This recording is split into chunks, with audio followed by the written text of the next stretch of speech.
Assalamu alaikum wa rahmatullah. Welcome everyone. So our first session is on the international dialogue on the role of Islamic social financing. And I emphasize the word social financing in achieving the SDGs.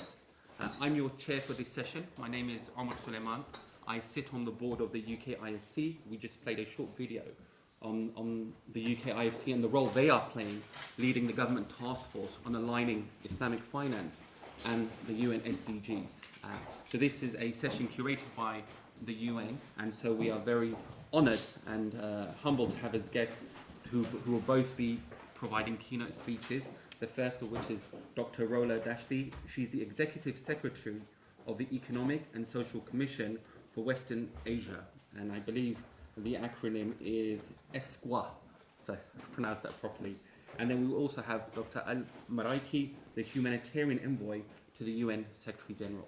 So the format will be, we're going to have both keynote speeches very shortly, one after the other, and then we'll open the floor for discussion, and hopefully everyone will partake in that. So Dr. Rola, please, thank you. Thank you, Omar. Assalamu alaikum. Good morning, everyone. Distinguished colleagues. We meet today at a time when the world is challenged by COVID-19 and by structural risks posed, as you are all aware, by climate change, the unsustainable use and consumption of natural resources, and rising inequalities.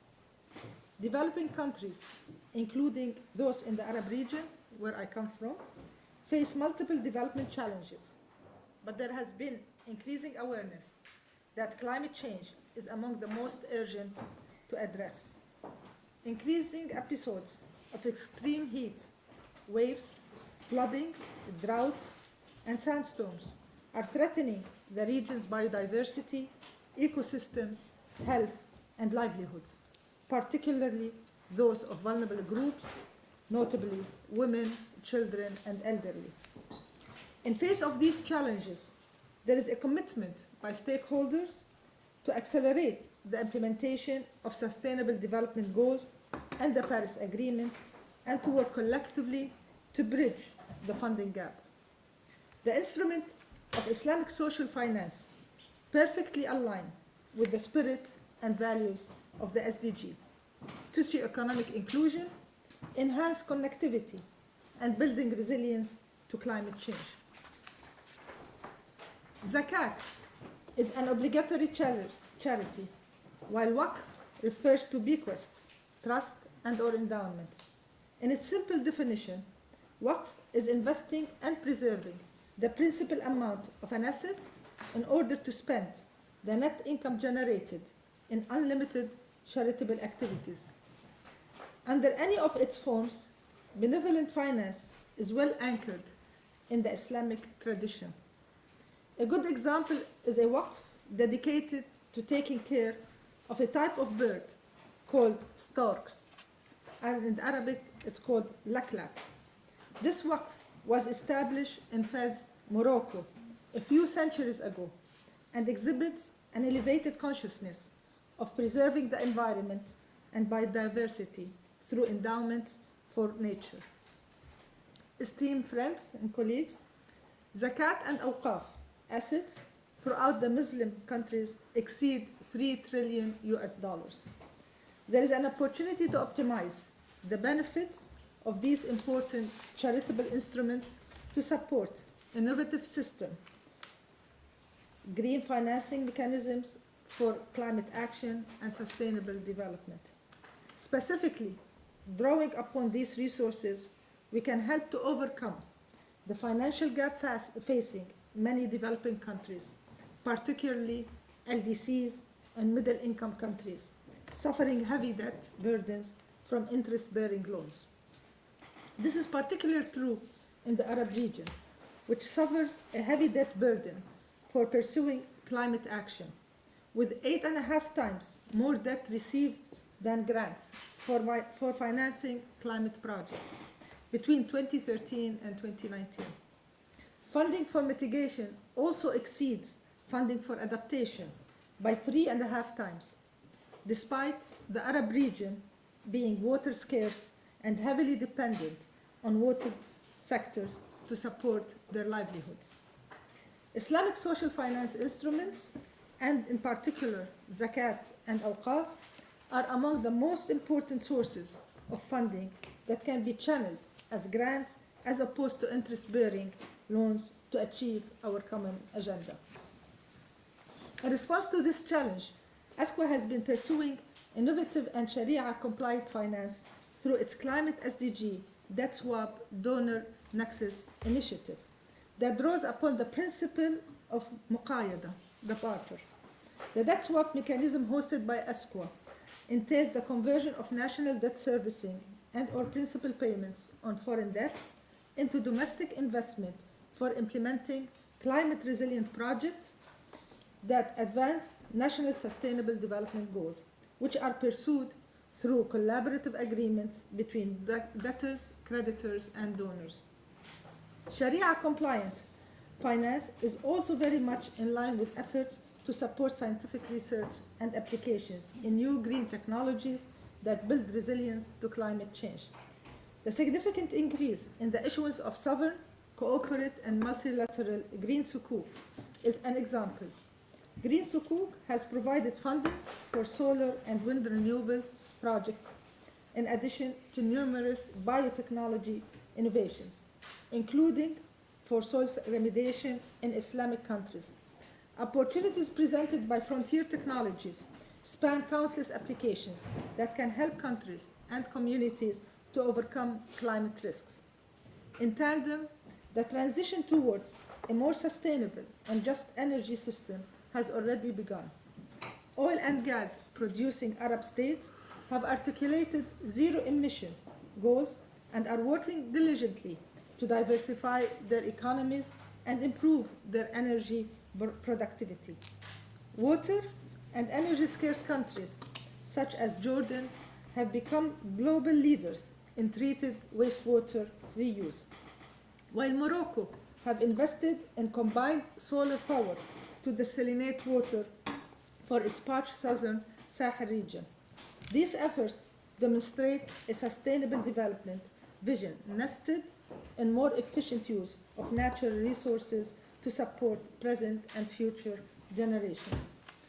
Colleagues, today I want to ask all of you that we need to act and to act collectively and to utilize Islamic Social Fund to support acceleration of SDGs. And in that, I'll give the floor to my colleague, Ahmed. Thank you very much, Dr. Ola. Raiki, please. Good morning, everyone. Assalamu alaikum. Bismillah. Thank you, Umar.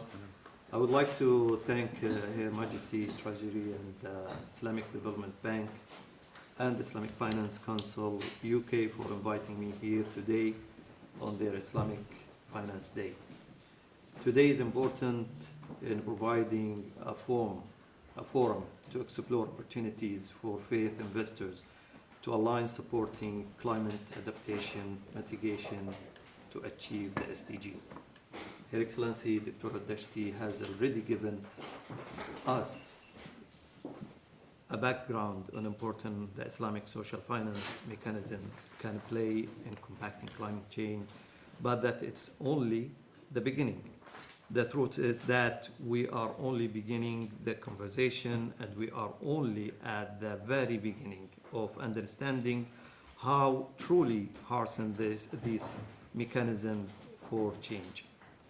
This initiative began in 2019 when I had discussion with the Deputy Secretary General and I was tasked with moving this forward. To do that, it was imperative that the UN work with the Islamic Development Bank as the key financial institute for the Muslim world. In May 2021, we held a high-level event where the Deputy Secretary General and then President of the Islamic Development Bank, Dr. Bandar Hajjar, launched the international dialogue on the role of Islamic social finance in achieving the SDGs. The dialogue involve a wide range of participants, including representatives from governments, financial institutions, the UN, civil society, and academia. The UN and ISDB are well-placed partner and undertake this initiative given their respective areas of expertise, and it is expected that the knowledge portion, which is the dialogue, would be translated into concrete joint initiatives and action that feed into the cluster task with implementing the initiative on financing for development in the era of COVID-19 and beyond. Faith-based organization can play a crucial role in addressing the increasing financial gap to achieve SDGs, a situation at the moment exacerbated by the ongoing global pandemic, especially at a time when decade of action and delivery is underway to achieve SDGs. Elevating hunger, poverty, and inequity, promoting peace and protecting the environment, which are part of the SDG, are also central to the core Islamic principle, giving Islamic social finance a potentially a global impact to serve human dignity. This dialogue is an important tool in unlocking the potential of Islamic social finance to support global effort to end extreme poverty, post-economic development, respond to the impact of the devastating COVID-19 pandemic, and help countries get back on track to meet the SDGs. The good effect of Islamic social finance knows no limit.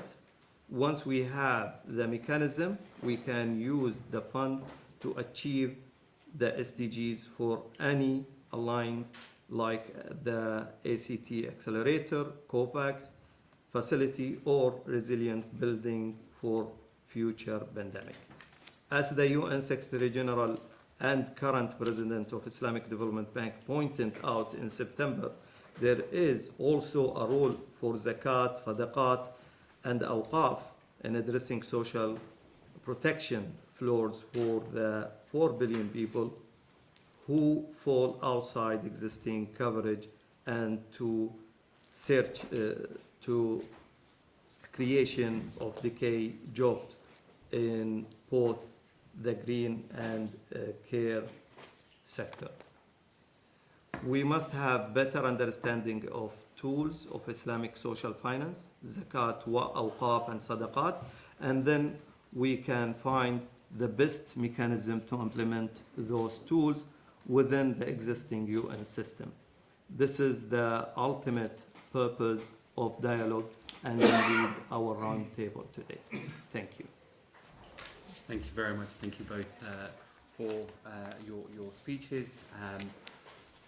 We've heard about, I guess, the main tools, waqf and zakat, as well as sadaqah. And what's quite interesting for all of us to consider is, in a time of exceeding modernity and disruption, that actually when you talk about Islamic social financing, these actually quite traditional mechanisms, and Islamic finance in its original form actually had these built into it. And I guess over the years, it's moved away from it.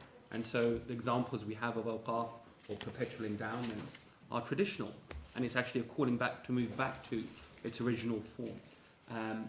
At this point, I'd also like to welcome our guests who have joined us online from over I believe 8 countries at the last count. We have over 50 guests who have joined us online, so welcome to all of yourselves. Thank you for joining us. Have a wave from us as well. I'd like to now open the floor to questions.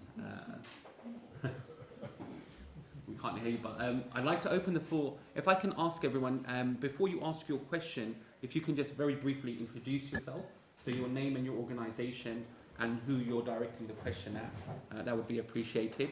We have around 15 to 20 minutes maximum for the Q&A. And so it'd be good to cover off some of the points that we've heard. Thank you. which we start with. Could I start with something? Hello, my name is Bonnie DeBee, and I'm the chair of a law firm called Norton Rose Fulbright, and I've worked particularly on zakat transactions for the last 20 or so years. We, particularly during the current pandemic, we have seen a huge amount of social bonds coming to the market, conventional bonds, and they are being used undoubtedly for good. And so I think the question that a lot of people would ask is, why do we need Islamic social funding when social funding is in itself Islamic, one could say? So to that extent, what is the USP that we are presenting to the world and saying this is what makes it Islamic when humanitarian work would generally be described as Sharia compliant? Okay, I'll take a first shot on that. It's not either or. Okay, so humanitarian aids are considered Islamic, which is great. So, but there is other types of resources that could be tapped on in Islamic manner that we're advancing it and accelerating it. So we are not asking people to choose. You do this, but what we are trying to say is we're trying to identify the spending and the expenses of and the donations. What does it constitute? Does it constitute Islamic financing, social financing in it? So you will get two A's on it. So it's a humanitarian, but it's a faith-based support. So from that perspective, we're not trying to substitute one by the others. We're just trying to enlarge the collection, the donation, the allocation of funds to advance humanity and to advance protecting our environment in this perspective. So I hope it's not like we don't want to see that Islamic social financing is just trying to overrule the traditional type of support and aids and social fundings into it. I think it's a collaborative issues, and we just move them forward. That's my take on this. I hope I highlighted something. I think I will look at that in other perspective, because nowadays we need to have fun, and we have to diversity of our resources fund. So now we used to, like we are in the UN, we used to account on the countries. So now we get up to the donor fatigue. Most of the countries, they said, okay, until when we will go and, donate for the UN agencies. So I think we need to find, another source of fund. And we have to not count on only with the governments, but we have to see, the government side, the private sector, as well as the NGOs. Because in the end of the day, we are, as the UN agencies, especially the humanitarian agencies, we are focused how can we help the people who are in need. This is our focus. The important now from us as a UN organization, how can we find the mechanism and the way to get the fund from wherever, just to bring that, our plan on the, on the level of implementation. Because now most of the UN agencies, if you ask them, they said, well, we have a gap, and the big gap we have. Now, I think this year, before, like 10 years ago, we are talking about 100 millions. Now we become 3.5 billion a year, the needs of the humanitarian.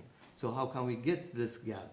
If we look at the Islamic social finance, which is a very good source of fund, and we can get it to mitigate the suffering of the people, like zakat. If we take only the zakat, the annual zakat, if we took it, it is like when there is a one study, it is around $600 billion of dollars. So we don't need to have a 600 billions, at least 100 billions, it will be enough. You know what I mean? So I think when we started the dialogue in the Islamic social finance, I'm not looking to have this 100 billion just next year, but at least we built a mechanism to let the people find a way to pay their zakat or to use their awqaf or sadaqat within the UN system. Because the most important is how can we make sure that this money, it is not abused. We need this money goes in and go to the people who are in need. We don't want this money goes to on the hand of the bad people, if I may say. So the best way to do it to be within the UN system. If we got this kind of UN system, so in that moment we are sure that money will go in the the right way. No, thank you very much. If I may also add, so when we talk about social bonds and some of the other mechanisms, these are good in terms of their output, but fundamentally, I think if the route to delivering that social output or that benefit is done in a way that's not, I guess from a faith perspective aligned, just that it has a good social output would make it Sharia compliant. And often we're talking about the cure, but Islamic finance principles, true Islamic social financial principles, would have prevention built into it, which is what's lacking. So the bond by itself, if it's still pushing an interest-based or a debt-based solution to the outcome, it's only going to perpetuate the problems, and that is a discussion that's not often had. I think you touched upon it in the role of debt and how zakat can be used to pay off debt, which is an eligible recipient from a zakat perspective. And I think we need to look at the mechanisms for delivering good as part of our discussion, not just the good. And this isn't often discussed, and I think we've got a good audience here to talk about some of these. So yes, please, name and... Yeah, if I could chip in slightly. Please. My name is Azman from Malaysia. For 14 years I ran Khazanah, the sovereign fund, and we did both the sukuk instruments as well as the social finance. My latest role, among other things, is chairing the Islamic Finance University, and I also happen to sit on the National Recovery Council for COVID for Malaysia. I just wanted to highlight, at the time of COVID crisis, Islamic social finance in Malaysia at least has come into its own in a very major way, because the instruments of zakat, which is an obligatory, how do you pronounce this, tithe? It's an obligatory tithe, means that, if I caught your question correctly, madam, it's not like either or, people oblige, right? And they have very specific 7 asnafs of where to channel the money, so there's no more argument, because as you know, in the field of philanthropy, sometimes there is some debate that the donor wants to insist on giving the money to certain places. So here actually it's all defined. The donors, the one who pay are Muslims, but Malaysia is a multiracial society, and the recipients are actually depending not on their religion, but on the need, actually. Waqaf is, of course, a very long established system, which I believe, for example, if I'm not mistaken, Al-Azhar University in Cairo is established on Waqaf, the Qarawin in Morocco, and so on and so forth. So I think this is more, I would say, long-term patient capital, if you like. And then Sadaqah is basically charity. And we also have done what we call Sukuk Ihsan, for example, these social, not unlike social impact bonds. We did some to finance public education, for example. What I actually was going to ask was, I'm less familiar about the situation internationally, because it's not just individual countries. Because I think when the system was came into being all those years ago, it really didn't recognize borders in many ways, and Malaysians, many donate because there are other countries poorer than us, But I'm sure the UN system, I think, is looking, which I think our funding gap per year of SDG is what, 3.5, is it trillion? It can't be trillion, billion, is it? I don't know how many. It's in a trillion. In the trillion, right? It's 3.5 trillion. But the global GDP last I saw is about 95 trillion per year. So the gap is about 3.5 trillion a year, and I'm sure if we organize social finance, because the problem is, not the problem, a lot of the 17 SDGs are a little bit beyond the more commercial forms of financing, as you know. There's categories called frontier markets, for example, but there's a lot of stuff that's beyond frontier in terms of the sectors as well as the geographies.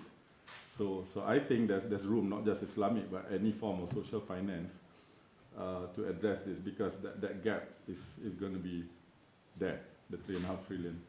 Thank you. Should I have any comments? No, I think it's well said, and I just reiterate, make a point, stress on the point that Ahmed has just mentioned, is that we at the UN trying through crowd financing and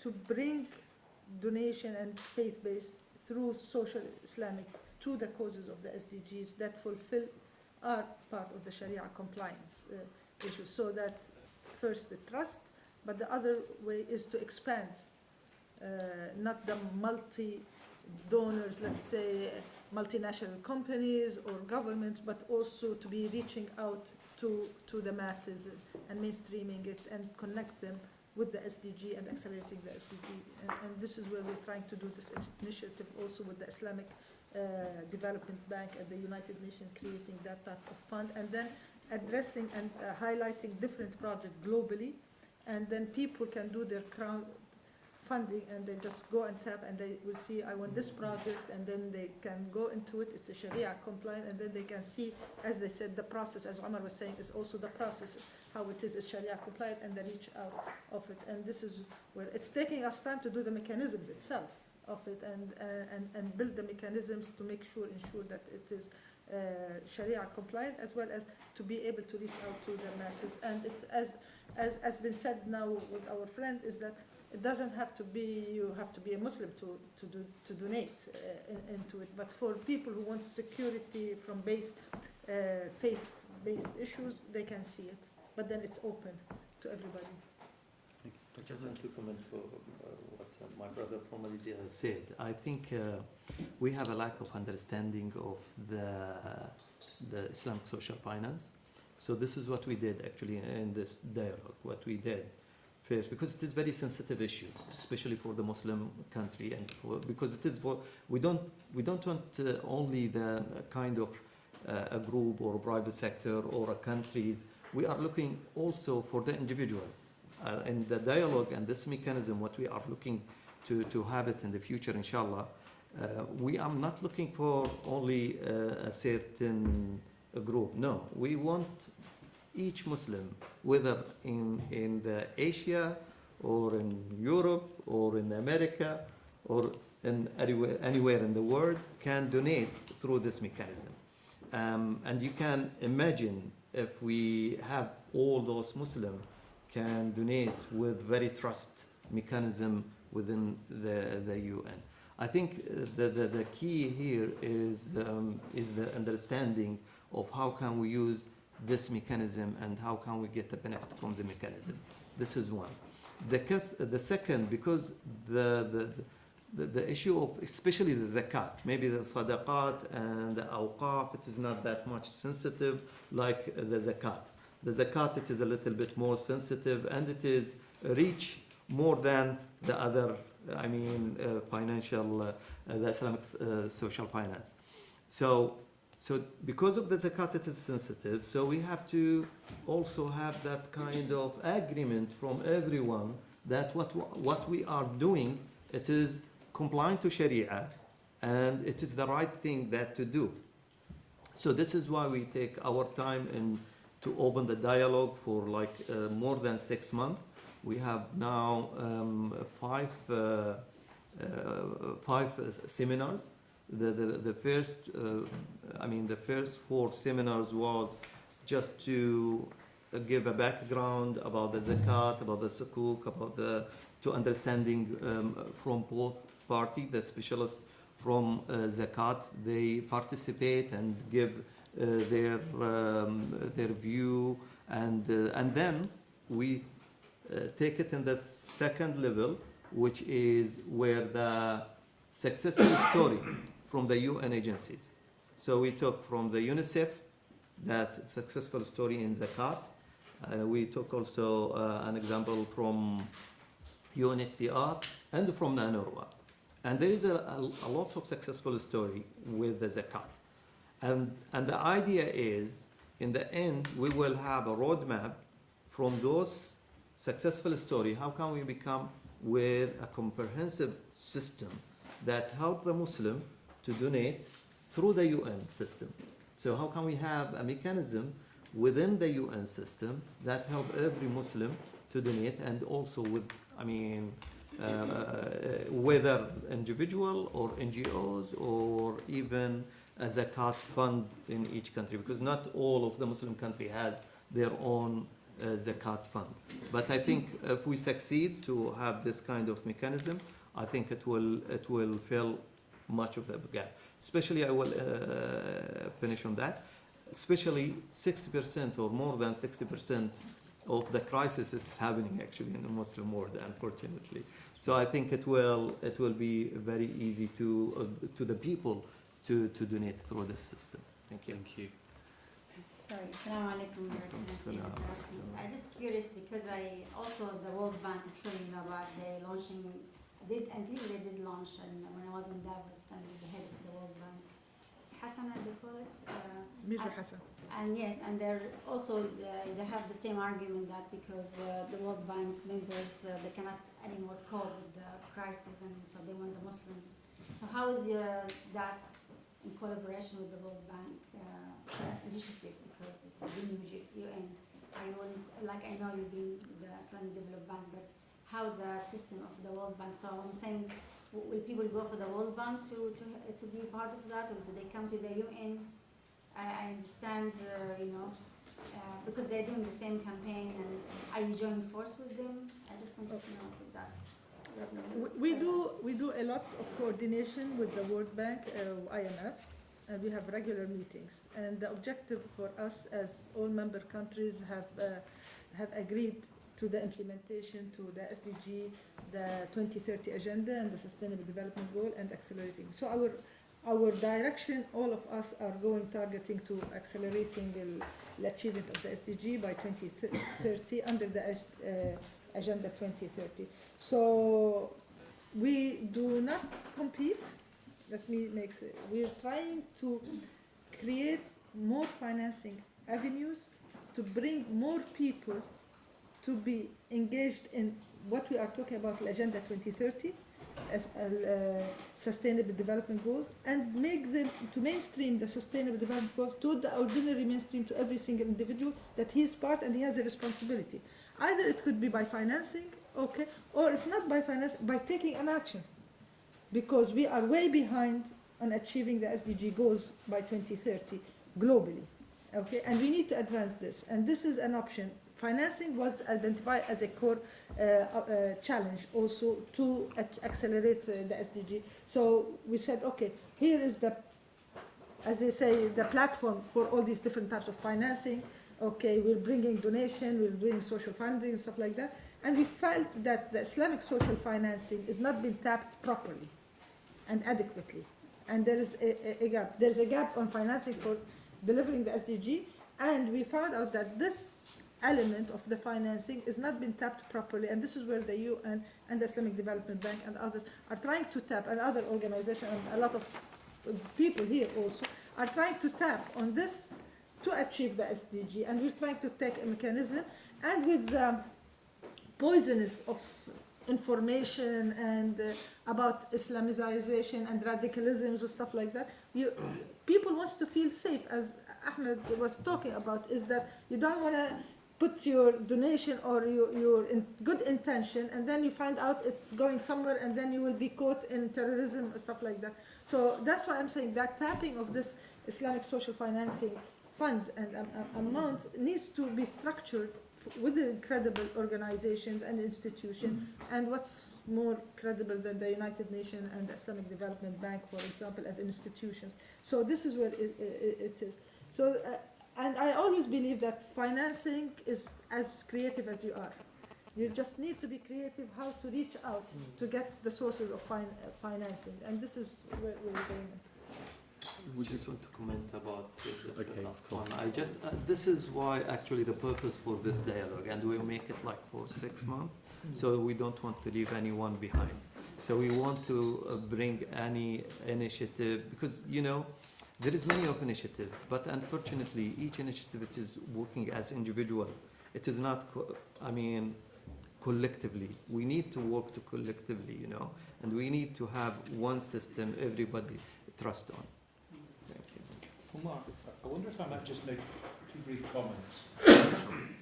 I think there is a quite profound cultural divide that is not being thought about. Since the Enlightenment, in the Western world, there is a major split between those things which people regard as their faith and those which they regard as society in general. And the whole of the structure of society, whether it's politics or more particularly finance, is regarded in the West as being carved out of the whole question of faith. Faith is seen as a kind of personal set of ideas, thoughts, beliefs, and even personal rules. But it's for you as a person, it's not for society as a whole. This is quite different from the Muslim world, where there is not some separation of this kind. The whole of society is part of the way that one thinks, one's way of being in the world as a community. And the West does not understand that, because it is structured in a different way. And it just says, oh, well, they've got these funny ideas. And the problem is when you say Sharia compliant, that feeds into the notion that this is just a bunch of idiosyncratic ideas on rules that these countries have. And it's not perceived to be part of the whole way of being of these countries and communities. And I think there's a really important conversation that needs to be had at the level of the UN about how this is not just as yet another set of views, it's a different approach to the structuring of one's personal life and of society as a whole. The second thing, which is a problem about speaking of Sharia compliance, is that it appears to be simply how do we accommodate a number of little rules that you like to have kind of way. But if it's about your faith, the positive dimension of that is this is the passionate driver that makes you want to do any of this at all. Why make these contributions? Well, it's because one believes not just in one's head, but in one's feelings about these things. So this is a positive driver for people, a positive attraction for people to engage in making contributions in the first place. If they didn't believe, then there's no need to make a contribution. So unless you can appeal to that dimension of things, there isn't any point in the exercise. And I think these 2 elements, which are really very important, are actually understood better by some people in the Christian and other religious communities than they are in the secular political communities, which just don't get it at all. They don't understand it. And I think you're going to find continual problems until there is a conversation about the fundamental nature of these things and the difference between a Western secular perspective, a Western religious perspective, and a Muslim perspective. Thank you, Lord Alderdice, and I think I would love to allow further comments and your questions as well, right, but unfortunately we have to close the session there. But we're still here. Hopefully everyone's still around. We're going to have a very short break before the next session. And I think just to summarize, look, we've started the discussion and it's important. The points that you made were quite poignant, Lord Alderdice, and especially for us living in the West as Muslims who are trying to bridge the gap and those operating within, I guess, Muslim majority countries and trying to create, look, from collection to delivery and the transparency in between. And now we're living in a time where we can actually achieve that through technology and actually being more open about the way that we actually collect and the way we deliver. So it's really important. I really do hope that everyone continues these conversations, and let's look at it. Ultimately, it's about delivering good, you know, and this is the fundamental point. It's about delivering good, and not just delivering good, but delivering it in the best way possible. And that can mean different things for different people, but we want to get a consensus around it, use the tools that we have at hand, and use the organizations that we have at hand that give us that. So thank you very much. Thank you to all of our guests that joined online, and please help yourself to some coffees and drinks before the next session. Thank you.